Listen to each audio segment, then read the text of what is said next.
suis arrivé au Québec en janvier 2002. Donc, au mois de janvier, le 8 janvier, je me rappelle très, très bien. Et je ne connaissais pas la neige. Donc, ça fait que quand j'étais au Cambodge, 2 jours avant mon départ au Cambodge, il faisait 39, 38, 39 Celsius, même 40 Celsius en après-midi. Puis 2 jours plus tard, je suis arrivé à Montréal, il faisait moins 10. Et le lendemain, j'ai passé à travers le parc en autobus. Pendant 1 heure et demie, je suis arrivé à Chicoutimi, il faisait moins 28. Et ça fait partie du plan du Seigneur, justement. Moi, je suis né dans une famille bouddhiste. Donc, ma famille, mes parents, mes grands-parents, des deux côtés, côté ma mère, côté mon père, sont tous bouddhistes. Et ce n'est pas juste bouddhiste, disons, croyants, mais c'est vraiment bouddhiste qui pratiquent les cultes aux esprits. Et comme dans beaucoup de foyers au Cambodge, il y a des foyers qui font des cultes aux esprits à chaque demi-lune et à chaque pleine lune. Donc, et on voit cette pratique dans la culture chinoise. Donc, on s'entend que la Chine, ça occupe quand même 1 milliard presque et demi. On voit ça dans la culture en Inde, le pays en Inde. Ça aussi, c'est 1 autre 1,5 milliard environ. Sans compter la culture, par exemple, des gens en Afrique. Donc, si vous voulez, cette culture de spiritisme, de faire des cultes aux esprits qui invoquent les morts, qui invoquent les ancêtres, les esprits, ou qui prient à toutes sortes d'entités célestes, c'est plus que la moitié de la planète.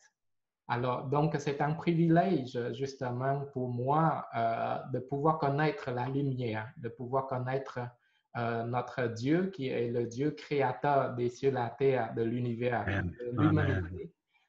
Parce que dans notre culture, comme j'ai mentionné tantôt, que ce soit en Inde, que ce soit en Chine, au Cambodge, au Vietnam, Thaïlande, dans toutes ces cultures-là, le bouddhisme, en gros, ou le brahmanisme, on ne connaît pas le Dieu de la Bible, Yahweh, celui qui a créé les cieux et la terre.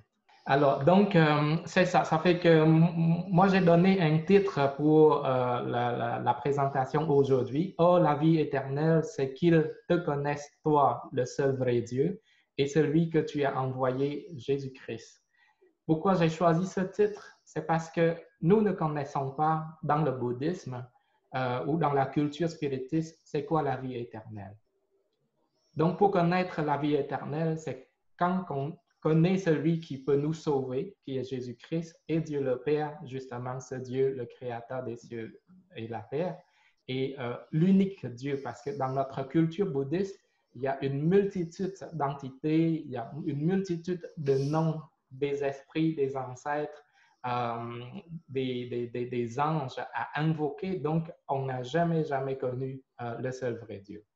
Alors, donc, voici un bref aperçu. Le Cambodge se trouve en Asie du Sud-Est, à côté de la Thaïlande, le Vietnam et le Laos. Il fait très beau là-bas. Ça, c'est notre temple, encore le 7e merveille au monde. Un jour, vous pouvez visiter ça. Il y a 2000 temples, plus de 2000 temples construits au 10e siècle, si un jour vous allez là-bas. Donc, ce sont nos ballets royales.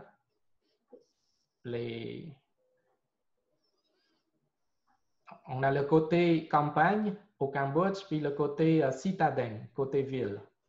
Donc, on a la plage, 400 km de plage, Chiffronde. On a tout ce qu'il faut. Les hôtels, ça c'est le palais royal, donc c'est un royaume, le Cambodge. On a un roi qui ne gouverne pas. Donc, la ville à Phnom Penh, c'est bien condensé. Donc, c'est une ville grande comme, par exemple, disons, Montréal, mais il y a environ 2 millions d'habitants dedans. Donc, moi, quand je suis arrivé ici, j'ai eu des chocs culturels parce qu'ici, quand on touche une poulet, on ne peut pas toucher le frigo ou on ne peut pas toucher autre chose. Alors que dans notre culture, ben, on laisse les poulets comme ça.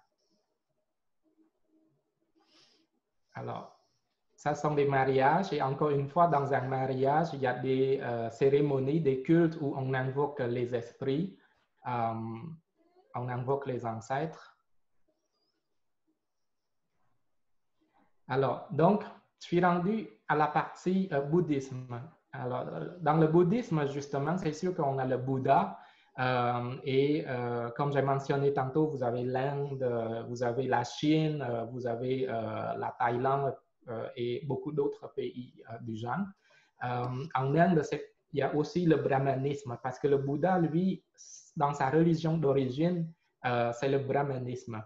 Mais c'est quoi le brahmanisme exactement? C'est une religion où les fidèles ou les croyants invoquent justement le nom des esprits. Donc, dans le brahmanisme, on croit qu'il y a un esprit protecteur pour chaque montagne, pour l'océan, pour la maison, pour les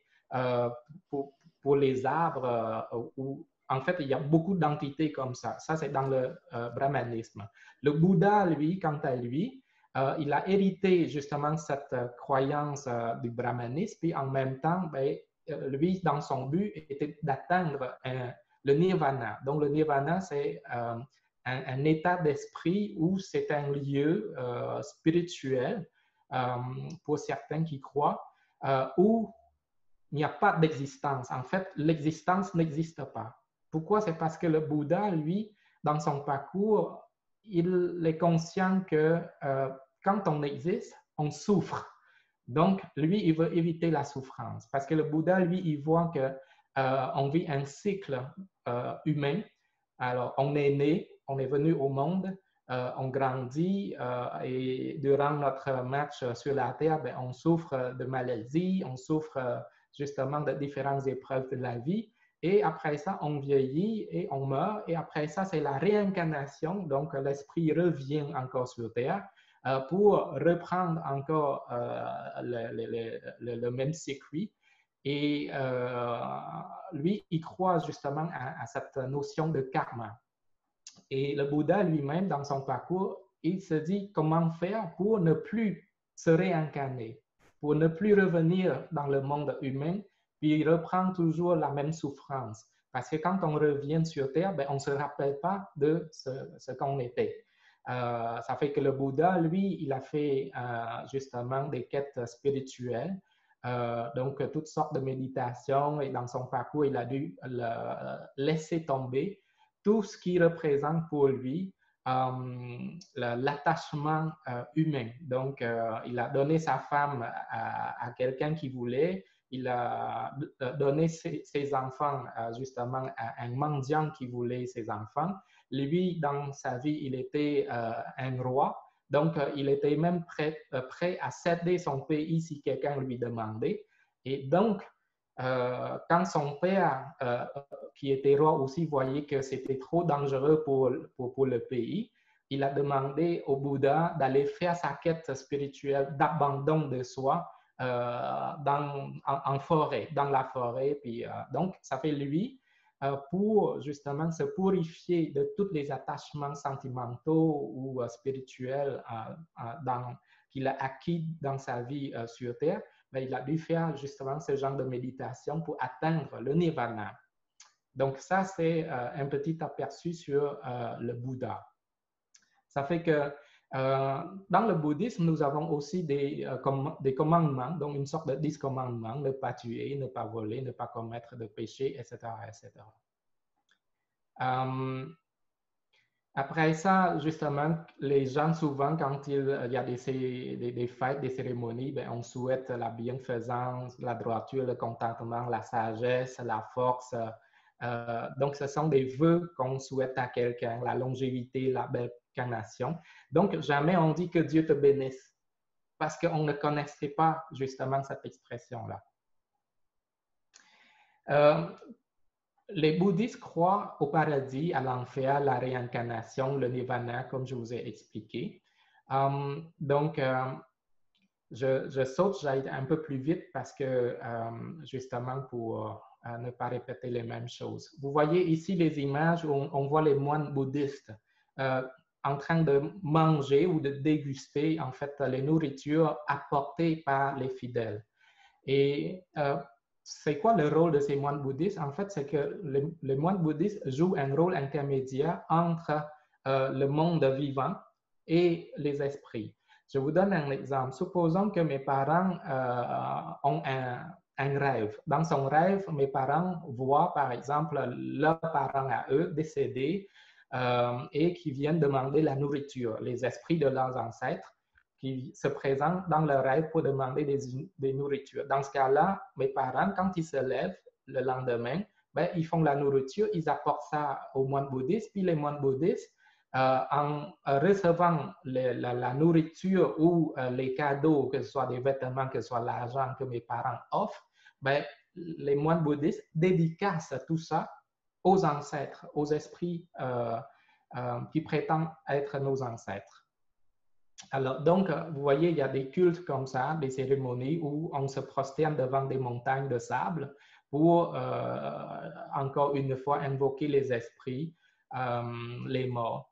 Je n'irai pas dans les détails. Donc, ça, par exemple, à l'occasion de Nouvel An, à notre Nouvel An qui est au mois d'avril, ben, les gens apportent justement la nourriture, les offrandes au temple bouddhiste, où on appelle ça pagode. Vous voyez, ils font des tatous et ce n'est pas des tatous pour des raisons esthétiques comme nous ici en Occident. Ce sont ce qu'on appelle des yantras. Donc, quand vous regardez sur la tête et le dos d'un moine bouddhiste, ben, ce sont des yantras. Donc, qui en général jouent un rôle, pour ceux qui croient, de protection. Donc, les soldats, les militaires, eux autres, ils portent ce genre de yantras, ce genre de dessin. Et quand on écrit justement ou fabrique ce genre de dessin sur la peau, ben, c'est un culte où celui qui fait le dessin invoque les grands esprits. Donc, on s'entend que ces esprits-là ne viennent pas de Dieu, sont des démons. Et vous voyez sur les jambes de l'autre moine, c'est un tatou de dragon. Et vous savez ce que représente le dragon dans la Bible. Alors, donc, des tatous dans nos cultures ou en Thaïlande ou en Inde, il y a des rôles spirituels ou spiritistes. Et c'est très, très dangereux parce que on s'identifie de par notre tatou à une entité spirituelle quelconque, où on s'identifie de par le dessin qu'on porte sur notre corps à un maître spiritiste ou spirituel quelconque. Alors ici, c'est comme une petite cérémonie de demande de pardon. Alors, donc, quand nous, on connaît le Seigneur, la seule personne à qui on peut demander le pardon ou que nos péchés soient lavés, ben, c'est bien notre Seigneur Jésus-Christ de par sa mort, de par son sang, justement, son sacrifice à la croix.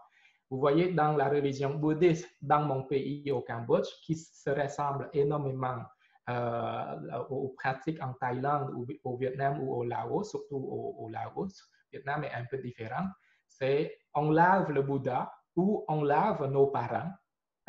Donc, on donne un bain à nos parents pour demander pardon.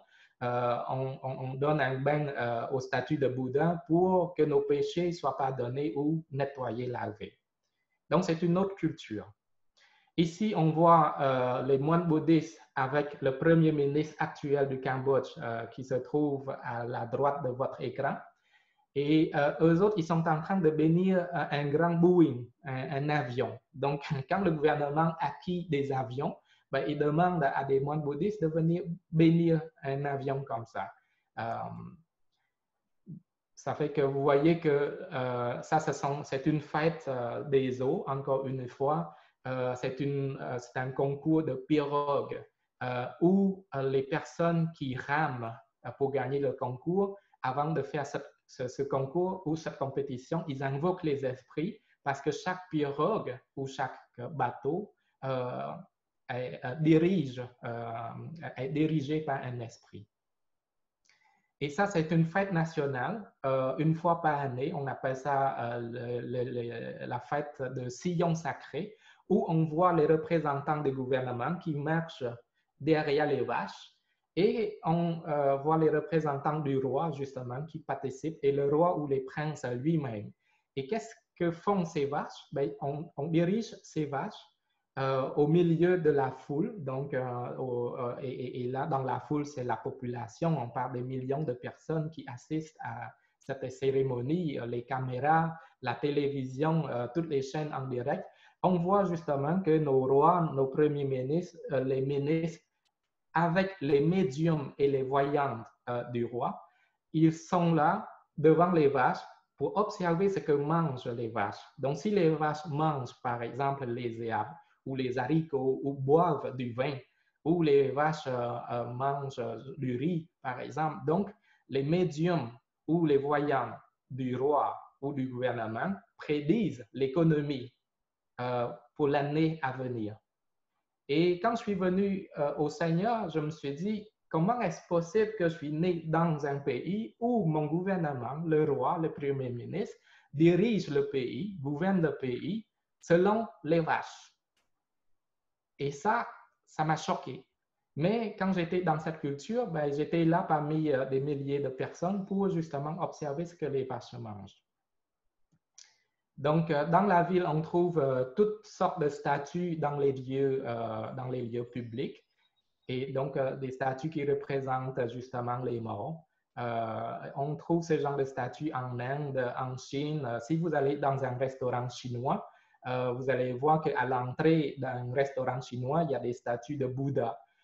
Et ces statues-là, justement, jouent un rôle, encore une fois, qui représente un esprit dominant dans le lieu où se trouve le statut.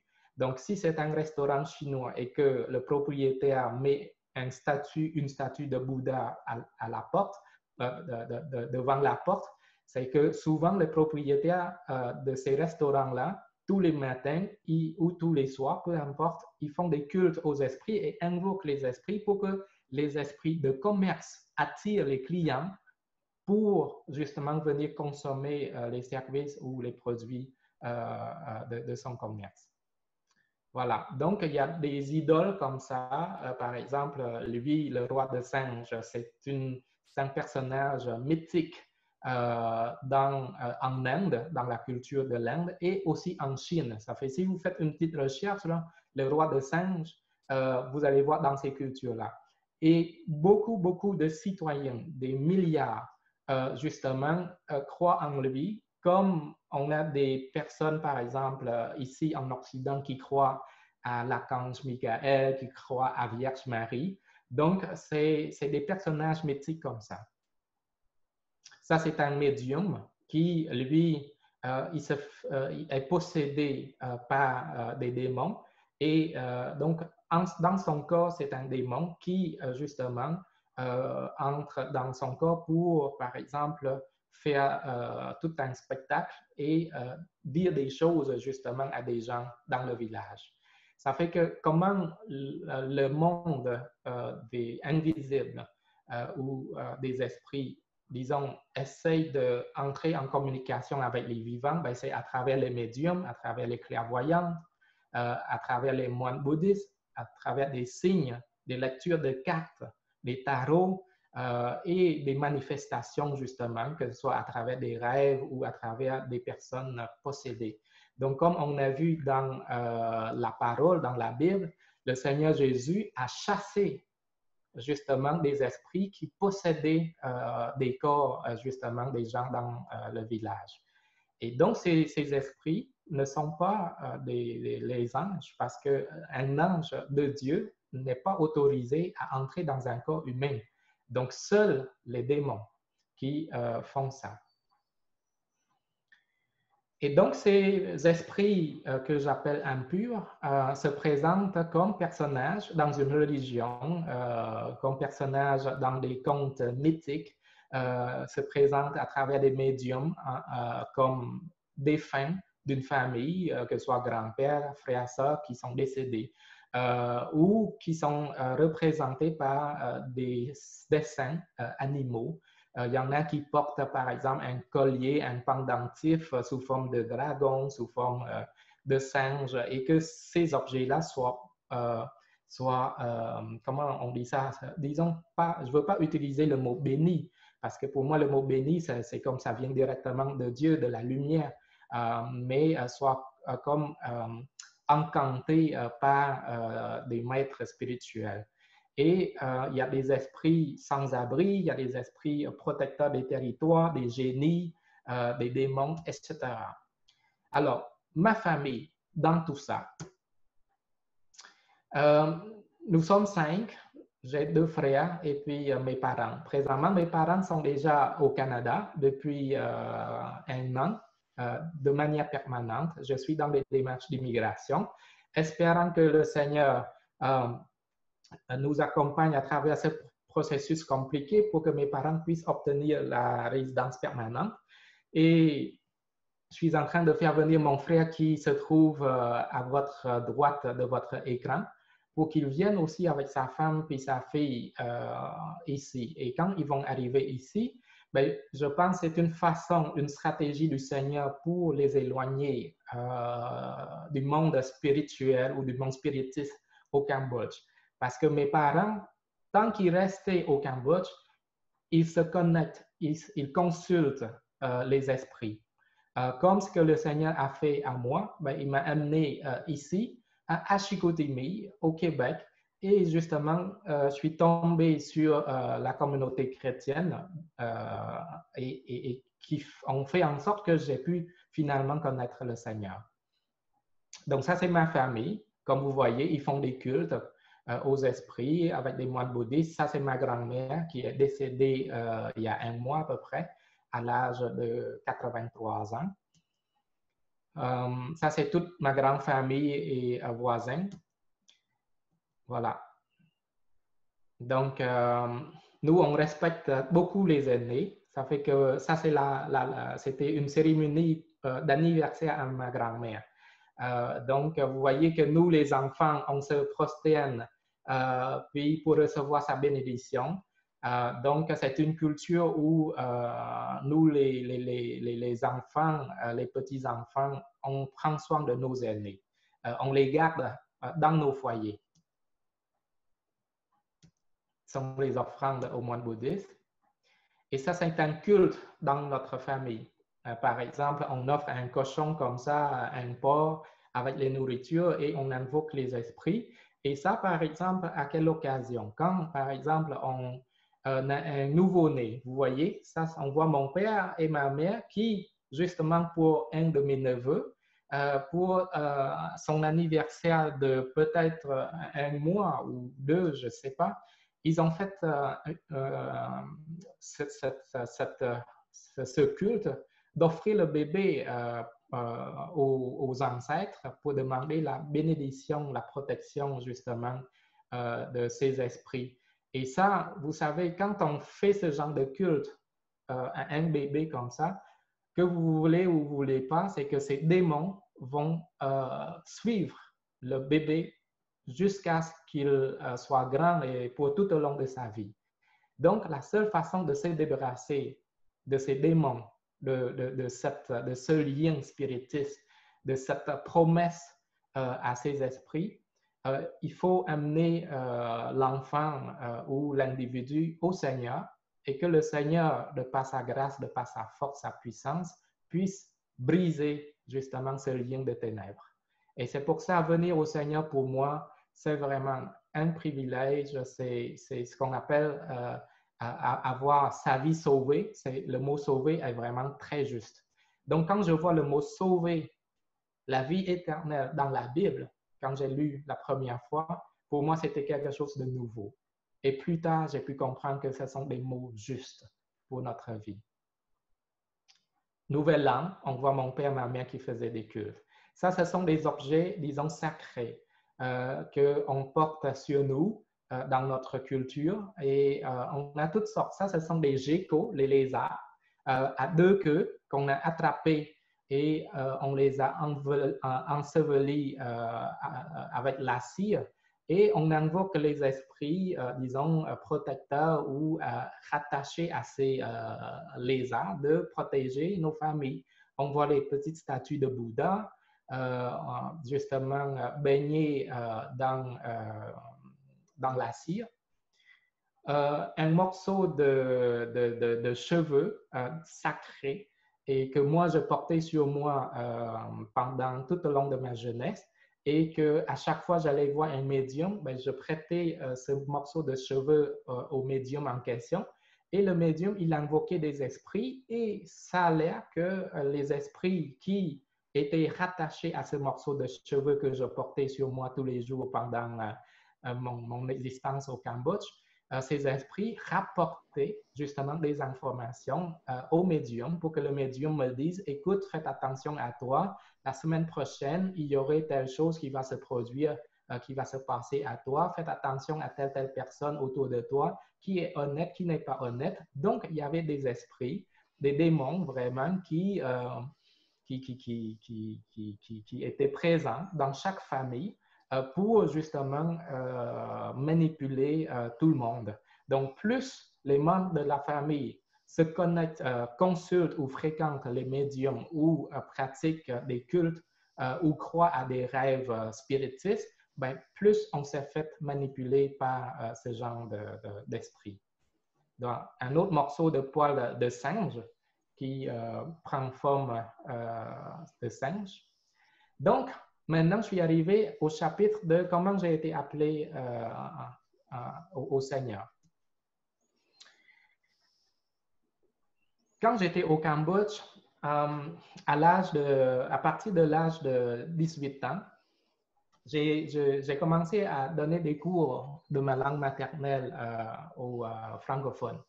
Donc, parmi mes étudiants francophones qui voulaient apprendre à parler ma langue maternelle, qui est le khmer, le cambodgien, ben, il y avait des missionnaires chrétiens. Et donc, j'ai été embauché par un missionnaire belge à travailler pour lui comme traducteur. Et à l'époque, mon français n'était pas aussi fluide comme maintenant. Donc, avec mon peu de français, j'étais son interprète. Donc, le missionnaire belge, il s'appelle Jean-Claude.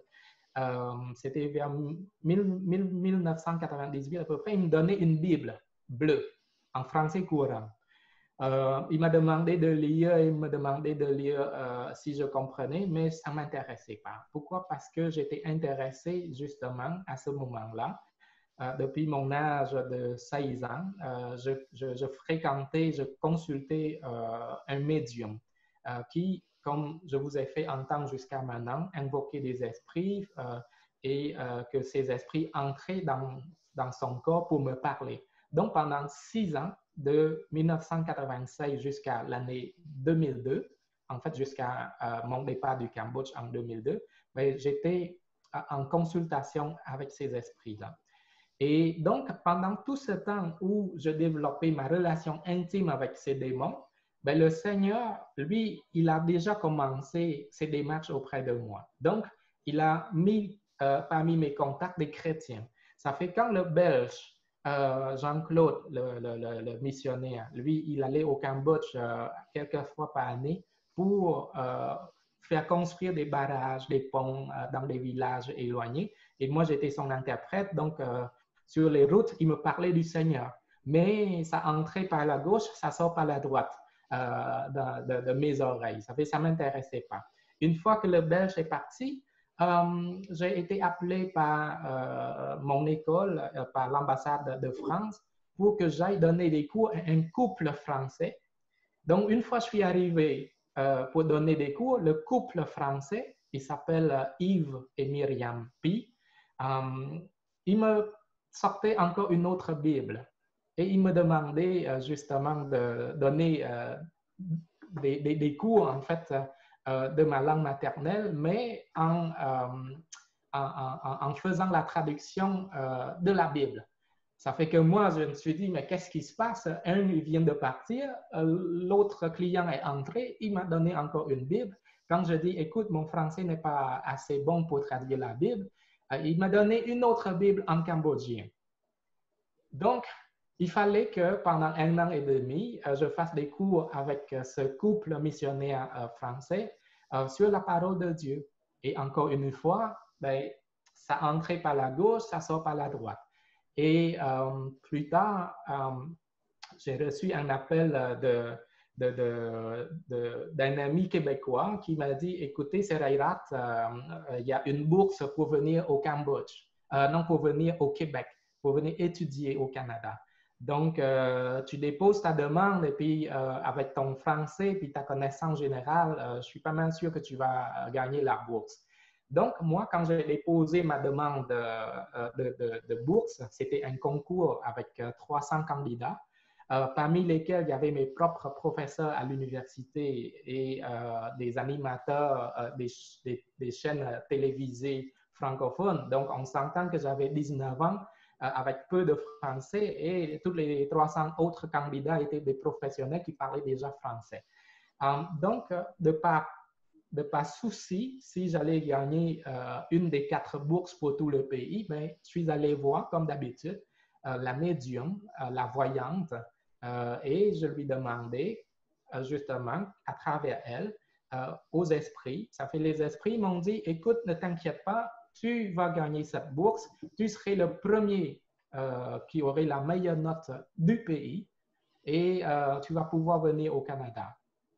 Pour vous résumer, c'est ce qui s'est passé. Donc, quelques mois après, j'ai passé à travers 4 examens différents et j'ai été classé comme le meilleur candidat du pays. Et j'ai pu arriver en janvier 2002 en pleine tempête de neige, justement avec cette bourse. Une fois que je suis arrivé, pendant les 5 premières années de ma vie étudiante à l'université, c'est sûr que j'étais déconnecté de la médium, j'étais déconnecté des cultes aux esprits faits par ma famille. Parfait. Donc, j'étais séparé de toutes ces sources-là. Et ça, vous voyez, c'est comme une stratégie du Seigneur. Tant que je restais au Cambodge, je n'étais pas intéressé à la parole de Dieu. Parce que, justement, peu importe les contacts chrétiens que j'avais. Donc, une fois arrivé ici, ben, je suis tombé sur une autre problématique qui était la vie du monde, dans le sens où, dans ma vie étudiante, ben, j'étais trop impliqué dans les associations, faire du bénévolat. Ça fait que j'étais président de tous les étudiants de l'université, vraiment donc, j'étais souvent invité à des fêtes, à des parties, dans des choses politiques, tout ça. Ça fait que, donc, j'étais comme déconnecté de la spiritualité. Mais pendant cette période où j'étais très impliqué socialement, ben, je ressentais un vide intérieur, un vide dans mon cœur et je n'étais pas heureux. Ça fait que quand je rentrais chez moi dans ma chambre, je pleurais parce que j'étais loin de ma famille. J'avais plus des esprits qui pourraient me dire ou m'arranger les choses pour moi. Et là, justement, sans connaître personne ici au Québec, ben, pendant ces 5 ans-là, justement, je vivais une sorte de vide à l'intérieur de moi. Donc, j'avais des besoins spirituels qui fait qu'un soir, quand je sortais d'une soirée, d'un party, comme on dit, je marchais dans une rue et il pleuvait. Il pleuvait à 4 heures du matin. Je rentrais chez moi et quand je passais devant une église, je voyais justement une croix sur le toit d'une église.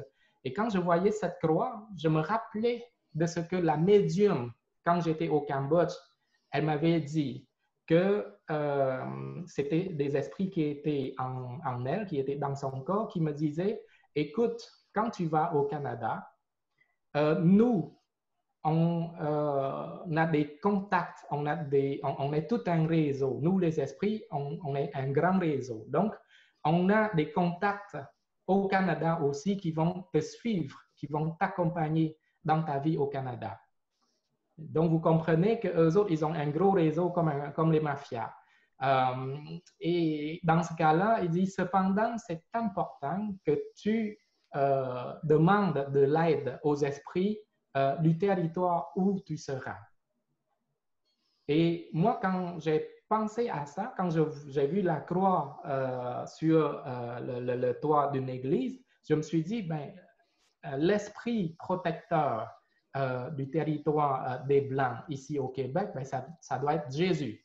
Donc, je me suis mis à genoux devant cette église-là à 4 heures du matin, au milieu de la rue, pour prier à Jésus. Donc, j'ai demandé à Jésus, à ce moment-là, je dis, écoute Jésus, je suis dans ton territoire, je ne sais pas qu'est-ce que je fais ici, ça fait déjà 4-5 ans et je suis pas bien, je suis malheureux et j'ai besoin de ton aide. Donc, viens m'aider parce que c'est toi l'esprit protecteur de ce territoire et je suis dans ton territoire, aidez-moi. Donc, quelques semaines après, des contacts chrétiens ont été envoyés directement dans ma maison de chambre où j'habitais. Et donc, j'ai eu quelqu'un, une fille chrétienne, elle s'appelle Myriam, si ma mémoire est bonne. Et là, c'était vers 2007.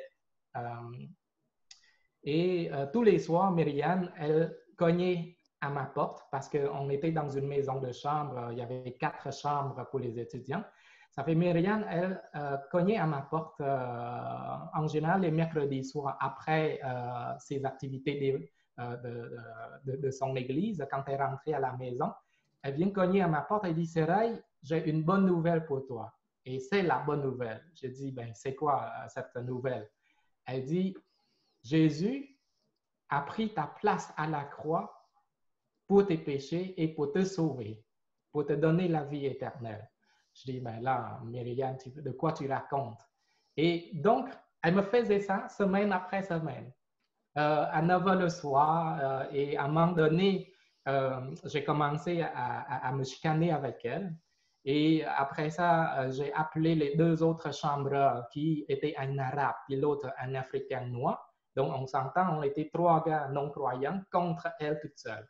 Finalement, elle voyait qu'on était un peu excellent versus sa foi, ben, elle a dû déménager. Ça fait quand elle a déménagé, ben, nous, les 3 chambres non-croyants, on était contents, on se tapait les mains, on dit, ben, écoute, la bonne nouvelle est partie. On appelle Myriam la fille de la bonne nouvelle. On dit la fille de la bonne nouvelle est partie. Donc, on a la paix.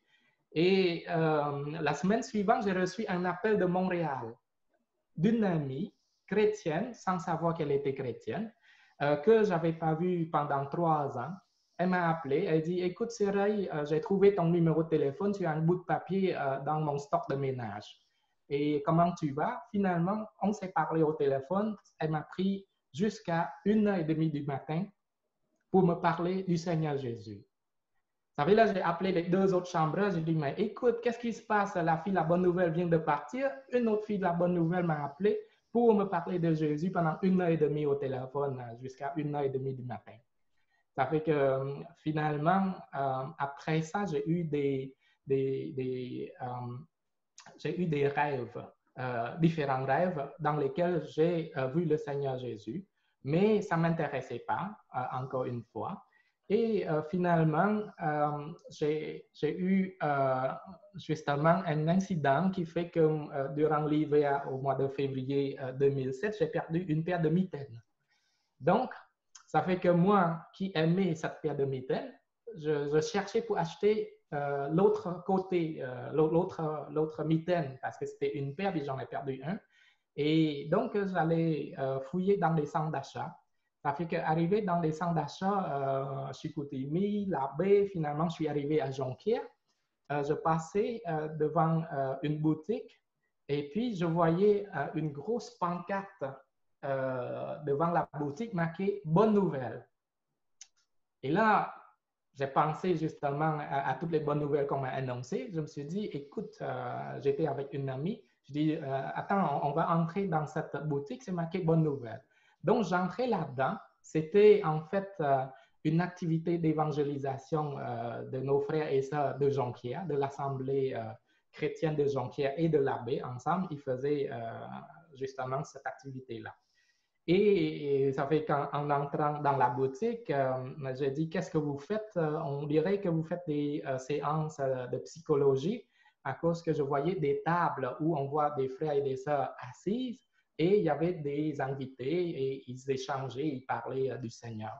Donc, ça fait finalement, on me posait des questions sur le Seigneur Jésus, si je le connaissais, puis tout ça. Je dis, oh, encore une fois, Jésus. Et là, j'essayais de me débarrasser de eux. Donc, je dis, écoute, moi, il faut que je parte. Je cherche ma mitaine et puis je dois acheter une paire de mitaines. Finalement, un frère a insisté. Il m'a donné un dépliant, en fait, comment on appelle ça?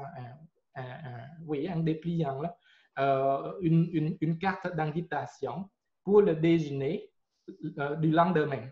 Et il m'a donné un CD audio. Donc, moi, j'ai pris tout ça. Quand je suis arrivé chez moi, le soir, je suis parti dans une soirée et quand je suis rentré à 4 heures du matin, ben, j'ai dormi et quand je me suis réveillé assez tard, vers 9 heures, je me suis dit, ouf, je n'irai pas à ce déjeuner. Ce sont des chrétiens, ça ne m'intéressait pas. Et finalement, j'ai vu le CD audio qu'un frère m'a donné la veille. Et ce qui est écrit sur ce CD audio, c'était marqué rien n'arrive par hasard.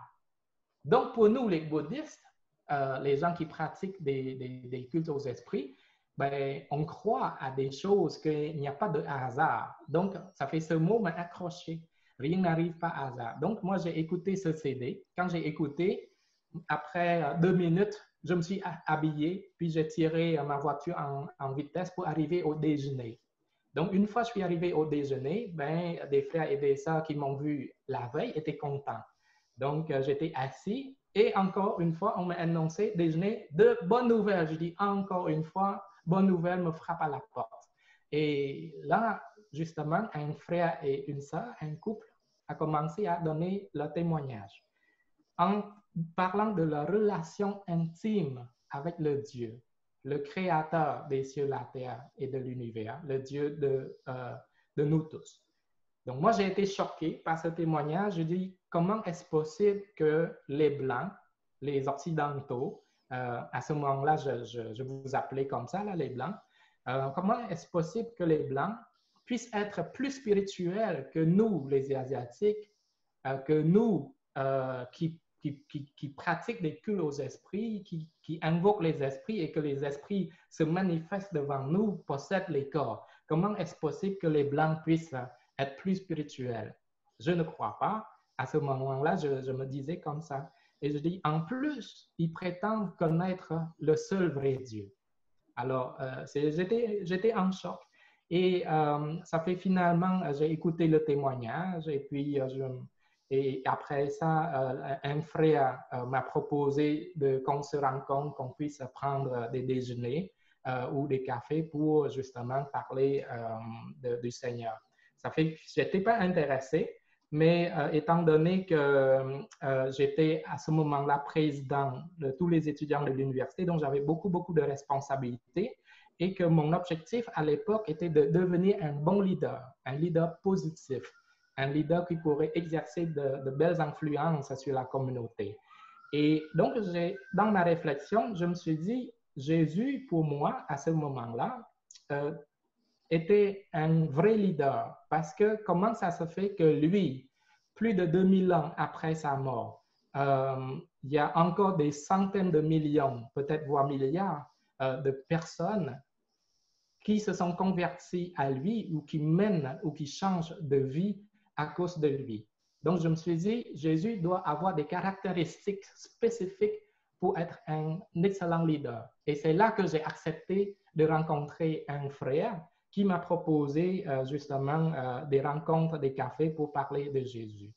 Donc, j'ai dit à ce frère, je dis, écoute, la seule condition que j'accepte de rencontrer, c'est que tu me dises exactement quelles sont les caractéristiques du leadership de Jésus. Parce que lui, il est le leader positif pour moi.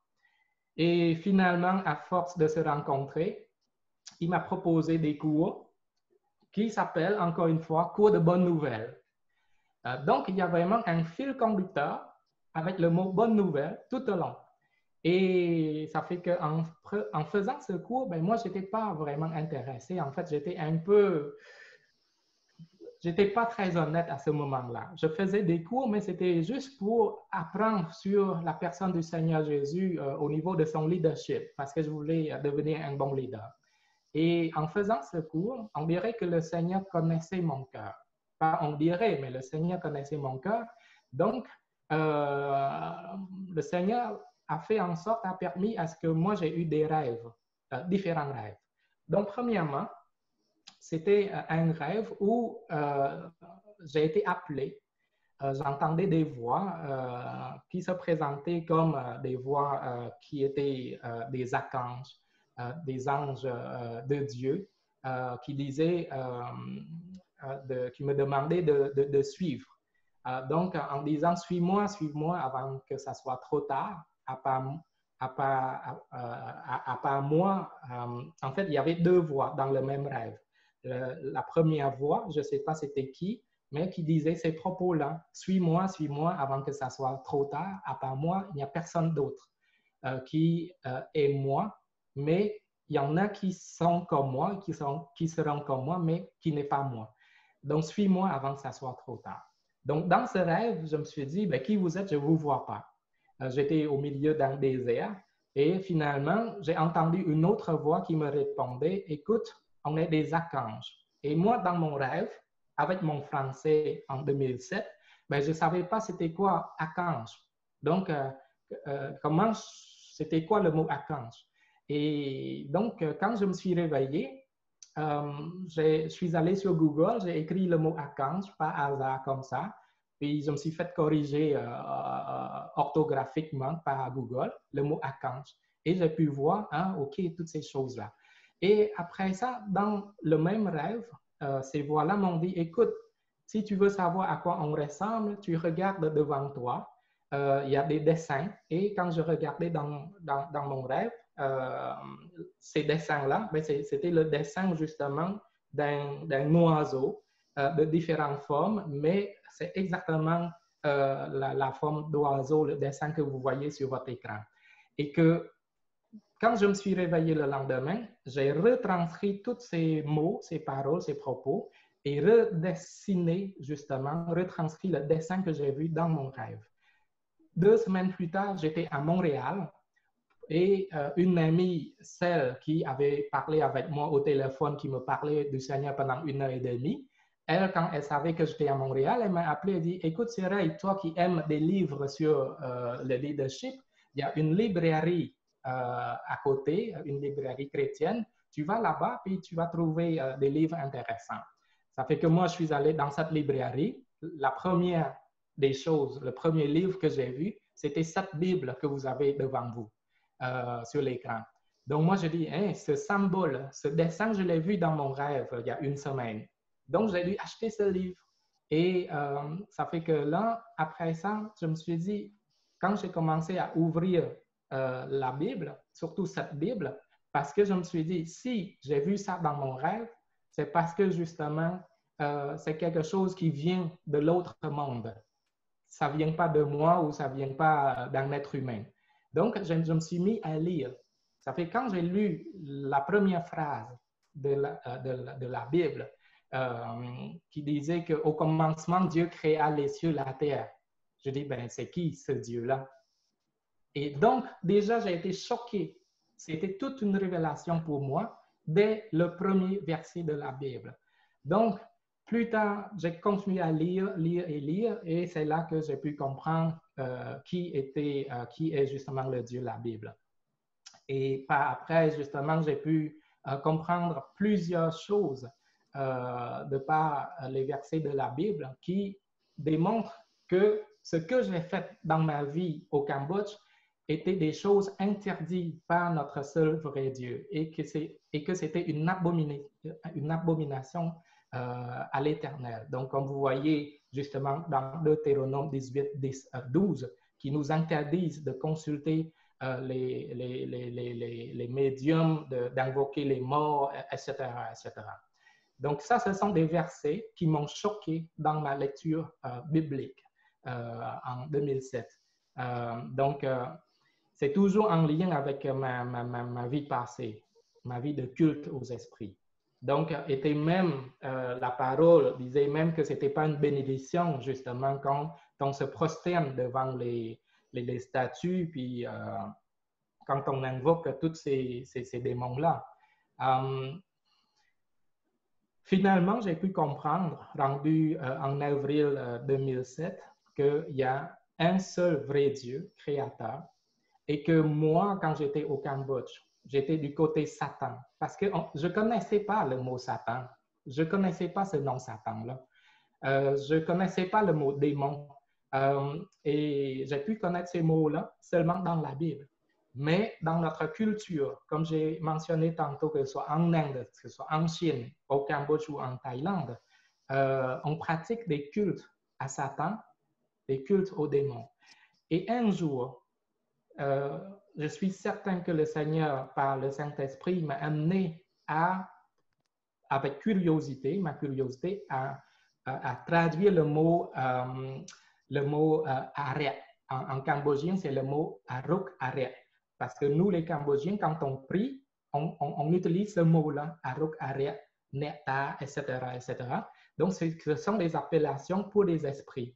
Ça fait que je me suis dit, ben, ce mot aruk arrêt que j'ai prononcé et que mes parents, que ma famille, oncles et tantes, cousins, cousines et toutes les autres Cambodgiens prient, c'est quoi ce mot? Qu'est-ce que ça veut dire? Quand j'ai pris un dictionnaire et que j'ai traduit ce mot aruk arrêt, ça veut dire quoi? Littéralement, noir sur blanc, c'était démon. Et là, j'étais vraiment choqué. J'avais la chair à la poule. J'avais la chair de poule. Je me suis dit, mais c'est le mot démon en cambodgien que toute ma famille, que tous les Cambodgiens invoquent à chaque demi-lune et pleine lune depuis notre enfance jusqu'à la mort. Vous voyez, comment on va trouver la vie éternelle si on invoque les noms autres que celui qui peut nous sauver, qui est le Seigneur Jésus-Christ, et notre Dieu, le Créateur des cieux et de la terre. Donc, ça a été une révélation pour moi.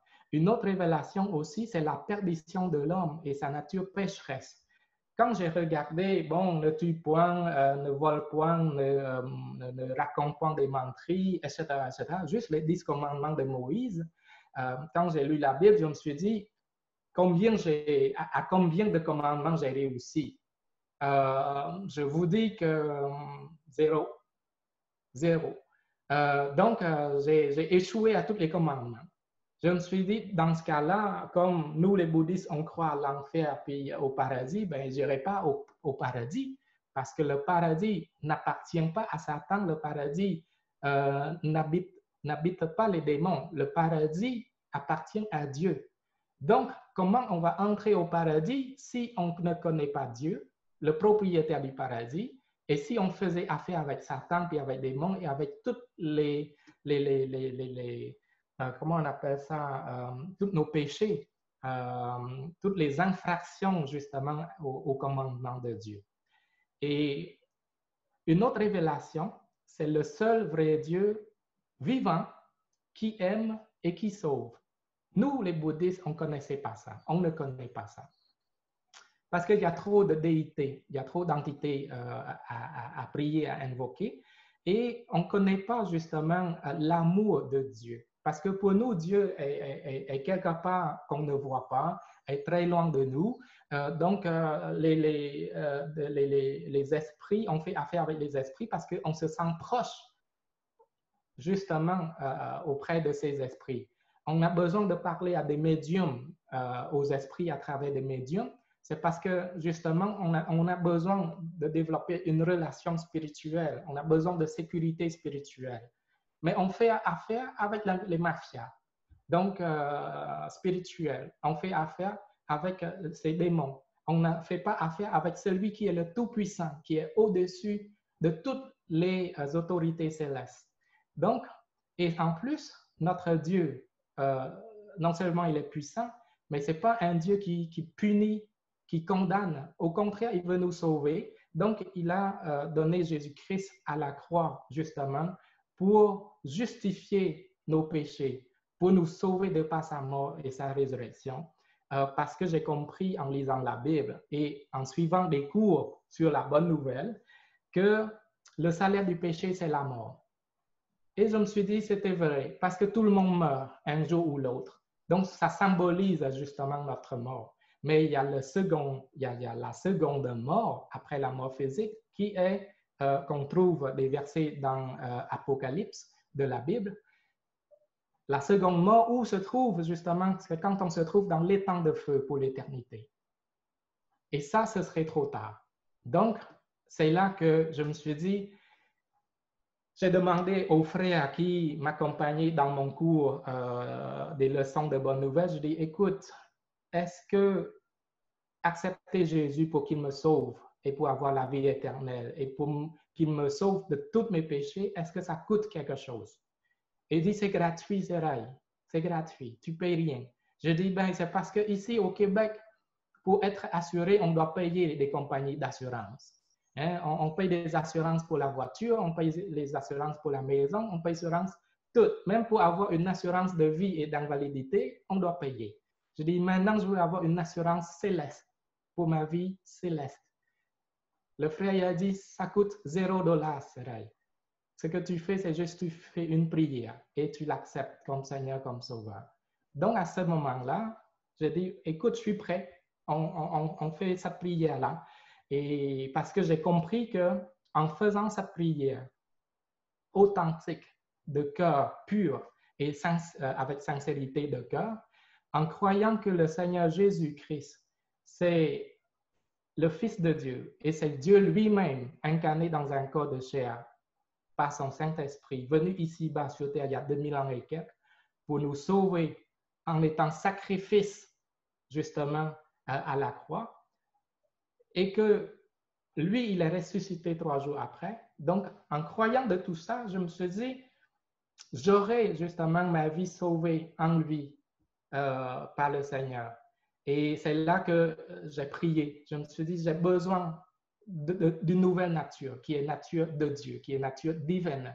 Je ne veux pas cette nature pécheresse en moi, parce que la nature pécheresse, c'est quelque chose, en fait, c'est notre nature, ce n'est pas des gestes, parce que ce que j'ai compris dans la parole, c'est que nous sommes condamnés de par notre nature pécheresse.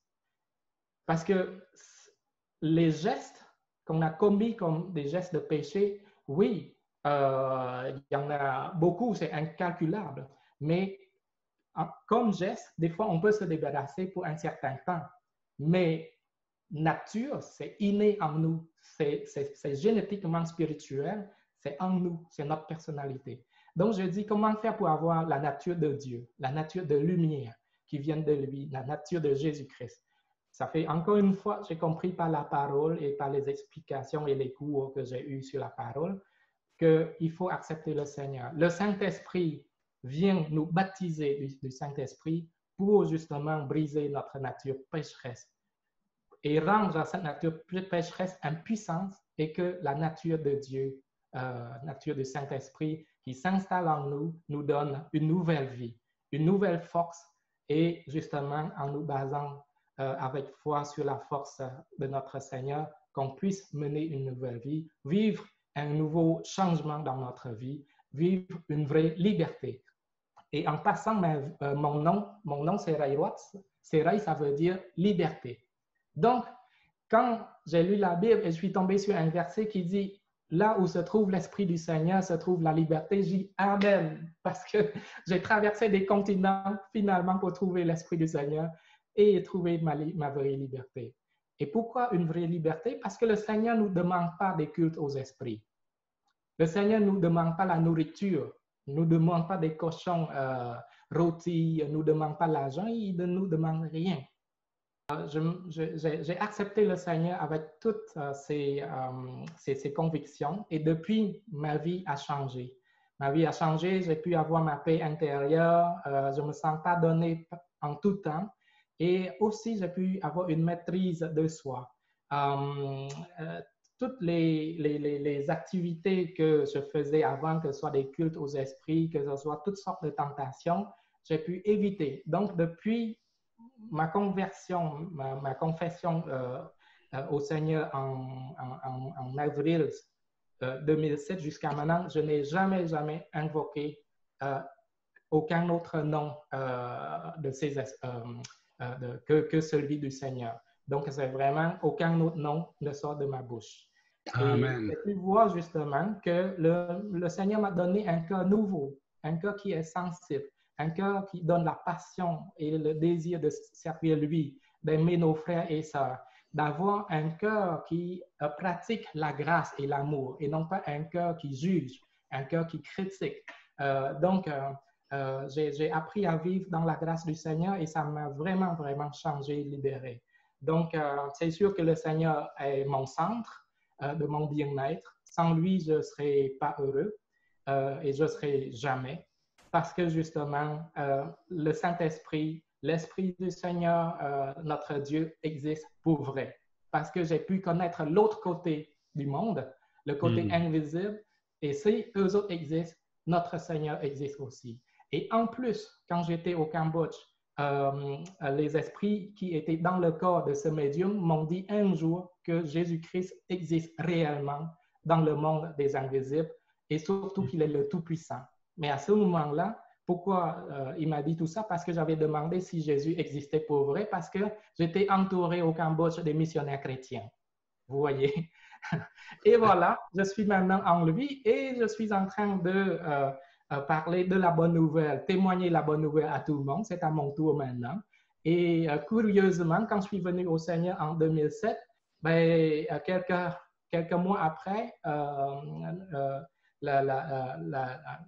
un groupe de frères et de sœurs m'ont appelé pour témoigner dans une mission télévisée qui s'appelait L'heure de bonnes nouvelles, encore une fois.